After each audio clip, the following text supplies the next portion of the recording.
Hey everyone, and welcome back to another video. And in this video, I'm going to show you how to delete a task on Asana. Now, this video is going to be particularly useful for individuals. Let's say that you want to go ahead and delete a task on Asana because you no longer are part of that task.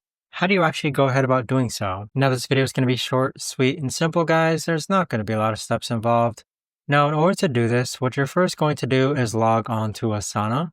Next, you're going to click on the task that you want to go ahead and delete. Now, once you click on this task, there's actually multiple ways you can approach this. If you're no longer a part of this task, you could actually click on Leave Task if the task has been assigned to you.